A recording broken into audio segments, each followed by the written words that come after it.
besar. Kukira kecil. Periksa kerapian. Mulai. Tuh dia.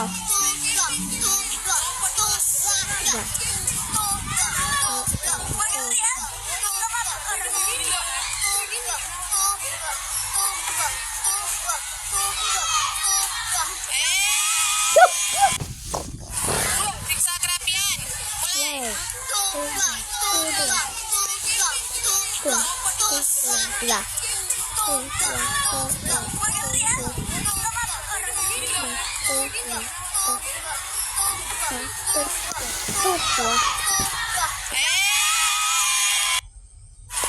Periksa kerapian. Mulai.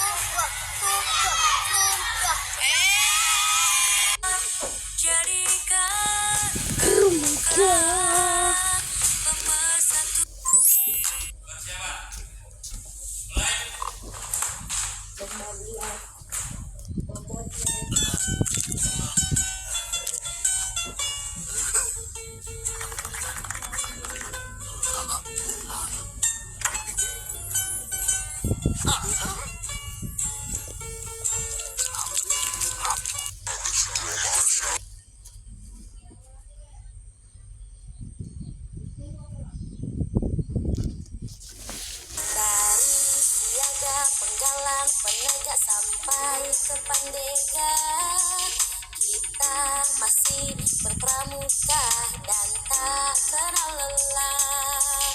Siapkanlah diri dari siaga penggalang penegak sampai ke Pandega, kita masih berpramuka dan tak kenal. Udah TKK belum laksana, udah TKK belum laksana. Udah laksana belum TKK.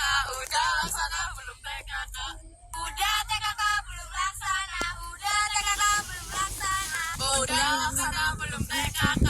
Udah laksana.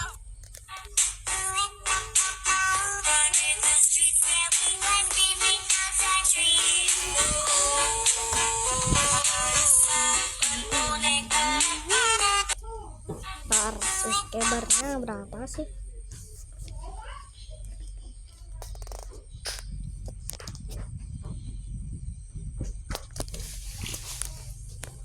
Banyak banget subscriberku.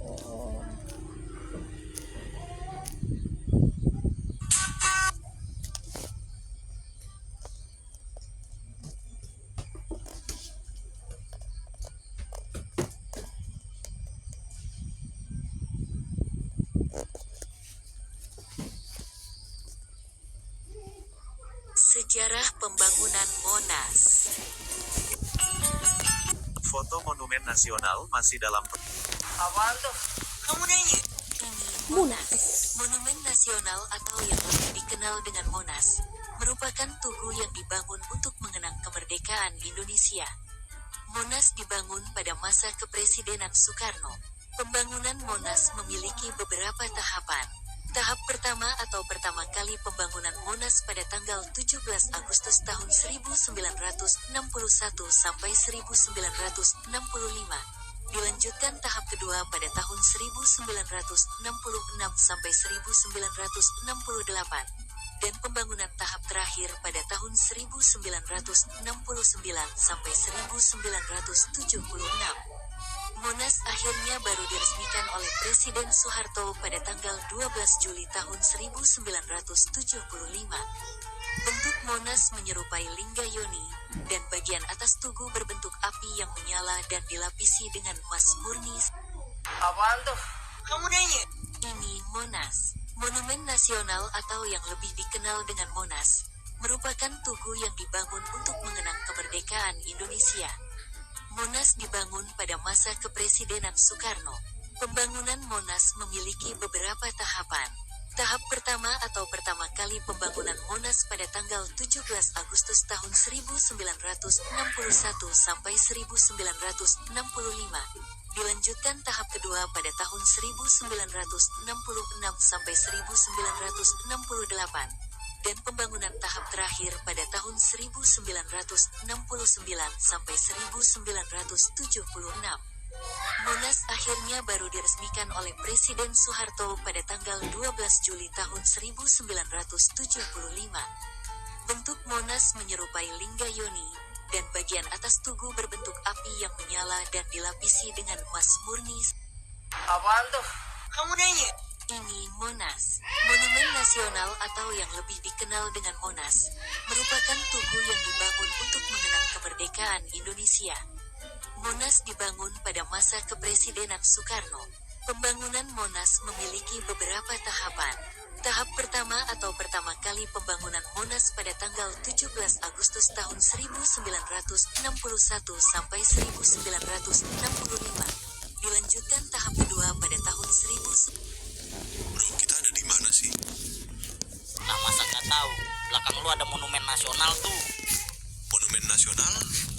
Iya Monas. Kenapa disebut Monas ya? Karena singkatan dari Monumen Nasional. Enggak deng. Jadi gini bro. Bro, kita ada di mana sih? Lah masa nggak tahu? Belakang lu ada monumen.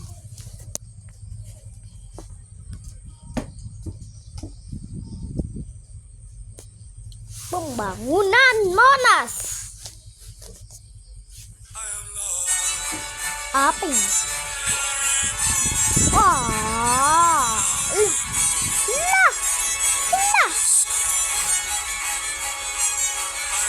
Indonesia ada, Belgia ada. Inilah Nah. jadinya jika Monas Itu negara-negara ada yang Monas. Megatrust di Jakarta. Apa tuh artinya? Inilah jadinya jika Monas Gue mau ngitung berapa langkah buat muterin Monas. Bandito. Bandito. Apa nih?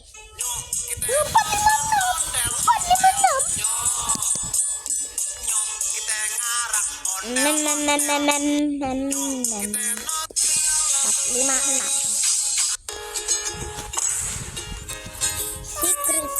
Secret. Apa tiba-tiba secret?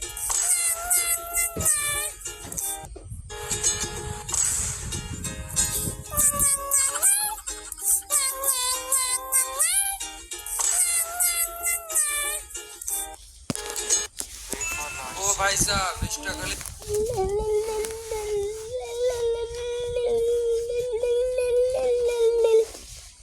Oke guys, jadi kita lagi di mana Monasnya? Itu tuh. Lah itu tuh. Nah, jadi dipindah. Gimana ceritanya diangkat pakai helikopter? Dadah.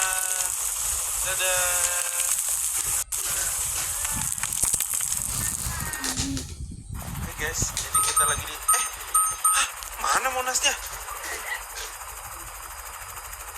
Itu tuh. Lah itu tuh. Nah, jadi dipindah. Gimana ceritanya diangkat pakai helikopter? Dadah.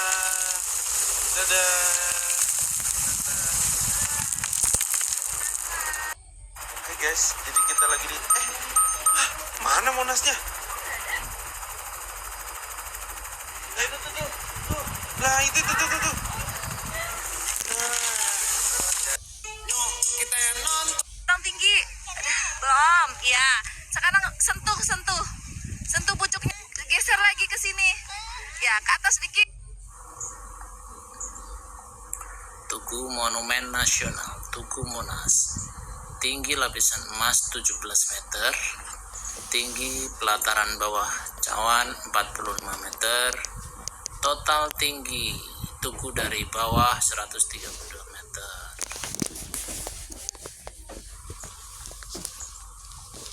Tugu Monumen Nasional.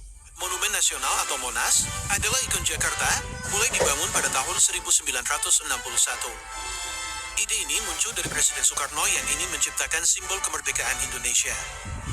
Desain awal dibuat oleh arsitek Frederick Silaban yang terinspirasi dari lingga dan yoni, lambang kesuburan dan kekuatan. Butuh waktu hingga 14 tahun untuk menyelesaikan pembangunan akibat keterbatasan anggaran dan situasi politik yang tidak stabil.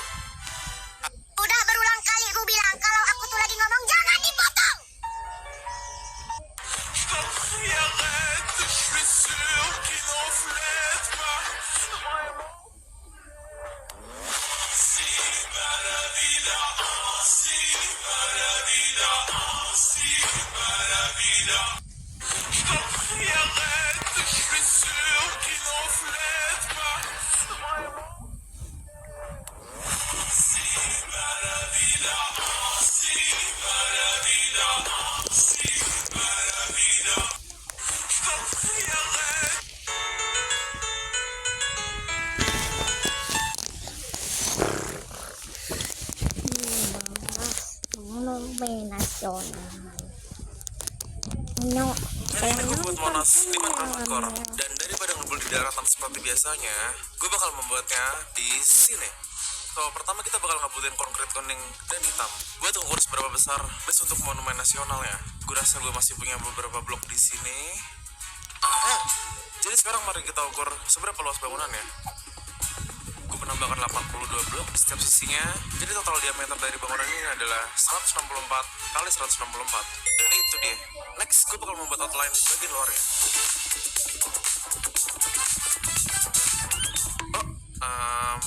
Kita menabrak pulau. Jadi gue rasa kita harus memotongnya. Oke, ada Enderman yang stuck di pulau ini. Dan gue tahu apa yang harus gue lakuin. Coba kita lihat bakal teleport kemana dia kalau gue hancur satu blok ini.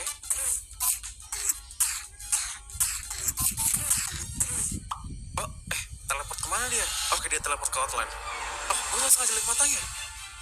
Lu gak bakal bisa nyentuh gue karena gue ada di air.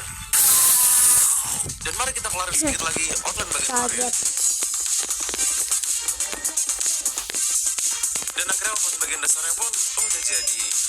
Jadi bakal sebesar inilah ukuran dari base Monasnya. Wait, kedekatan. Gue kurang mundur. Ini adalah penyu yang gue temuin di episode 1 Minecraft Hardcore series ini. Dan sekarang saatnya mengembalikan dia ke habitatnya. Sampai jumpa. Gimana kalau gue butuhin dia lagi nanti?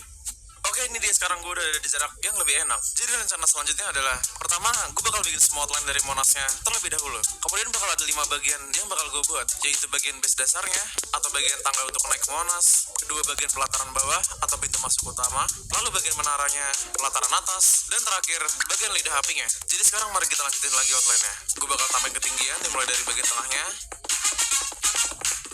Dan kemudian gak lupa juga tangga buat naiknya. Oke, ini dia seperempat dari base yang udah jadi.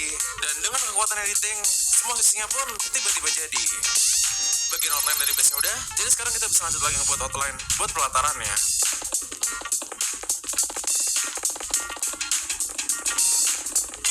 Oke, gue harus membuat sedikit curve atau garis melengkung di bagian sini. Gue bakal coba aja buat kayak gini. Semoga aja nggak salah. Iya. Kok nggak kelihatan sama kayak referensinya? Oke.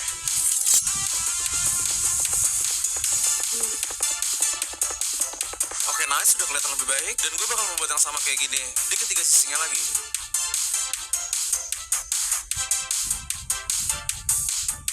Nah, akhirnya bisa kalian lihat bentuk dari Monasnya udah lumayan kelihatan. Selanjutnya gue bakal membuat bagian tower di tengahnya. Tapi seperti yang bisa kalian lihat, gue gak bisa ngeluarin kuning dan hitam buat otongnya. Jadi sekarang mari kita menuju ke concrete farm gue sebentar yang terletak di end portal. Inilah dia tempat dimana gue ngedapetin semua bahan buat outline-nya. Tinggal taruh concrete powder. Dan bloknya bakal otomatis terduplikasi. Easy. Dan setelah FK 1 jaman, oke, ini semua udah cukup. Jadi mari kita lanjut lagi nge-build. Jadi kemudian gue pun balik lagi ke overworld dan melanjutkan lagi ngebuat tiangnya. Bisa kalian lihat bagian menara pada Monas yang asli itu nggak lurus dan tegak ke atas, melainkan ada sedikit kemiringan beberapa derajat. Jadi gue pun membuat sedikit penyesuaian. Ya, ini dia bagian menaranya, sedikit mengecil di bagian atasnya, sama kayak aslinya. So tinggal sedikit lagi dan bagian outline-nya pun akan jadi.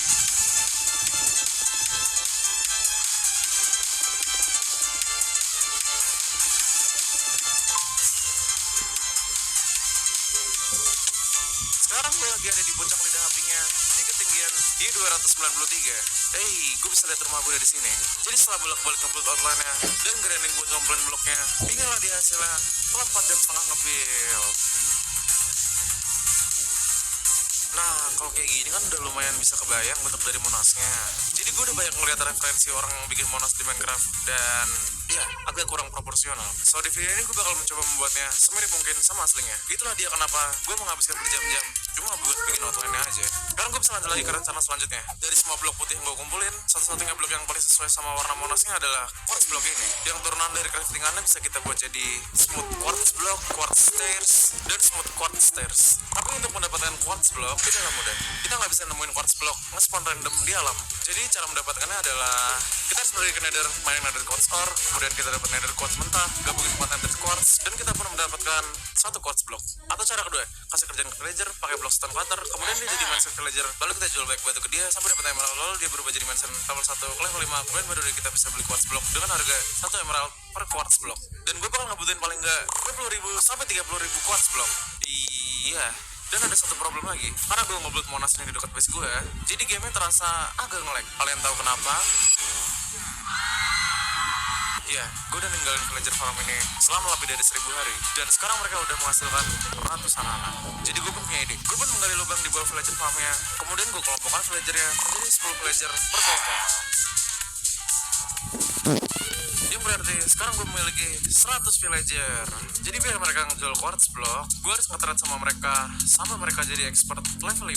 Coba gue bakal mulai trade. Oke, sekarang mereka minta clay. Jadi sekarang gue ngebutuhin banyak banget clay buat dijual ke villagernya. Untungnya kita bisa dengan mudah menemukan clay di dasar sungai rawa-rawa. Oke, harusnya 2 shulker box sudah cukup. Sekarang waktu yang nge-trade sama mereka.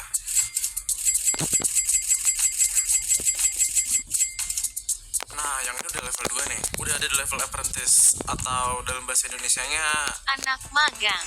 kemudian terus sampai mereka jadi expert dan akhirnya ngejual quartz block. Oh yes, akhirnya. Kalian tahu berapa lama grinding yang gue butuhin buat dari masukin villager sampai trading sama 100 villager demi ngumpulin quartz block ini doang? Yaitu gue ngebutuhin total 399 menit atau sekitar 6,5 jam. Di fase ini gue udah gak tahu lagi apa yang harus gue lakuin. Jadi sambil grinding Minecraft, gue pun nonton banyak podcast sampai nge-sim VTuber. Halo Bau, ya halo Bau, malam juga Bau. Bau. Bau, welcome to Indonesia Season. Anjay, karena lu join membership juga. Dan akhirnya setelah proses panjang tersebut, gue pun berhasil mendapatkan 3 shulker box, atau lebih tepatnya 4.224 quartz block. Jadi sekarang mari kita ngelanjutin lagi buildnya, dan semoga aja semua blok ini cukup. Magang. Kemudian terus sampai mereka jadi expert dan akhirnya ngejual quartz block. Oh yes, akhirnya. Kalian tahu berapa lama grinding yang gue butuhin buat dari masukin villager sampai trading sama 100 villager demi ngumpulin quartz block ini doang? Yaitu gue ngebutuhin total 399 menit atau sekitar 6,5 jam. Di fase ini gue udah gak tahu lagi apa yang harus gue lakuin. Jadi sambil grinding Minecraft, gue pun nonton banyak podcast sampai nge-sim VTuber. Halo Bau, ya halo Bau, malam juga Bau. Bau. Bau, welcome to Indonesia Season. Anjay, karena lu join membership juga. Dan akhirnya setelah proses panjang tersebut, gue pun berhasil mendapatkan 3 shulker box, atau lebih tepatnya 4.224 quartz block. Jadi sekarang mari kita ngelanjutin lagi buildnya, dan semoga aja semua blok ini cukup.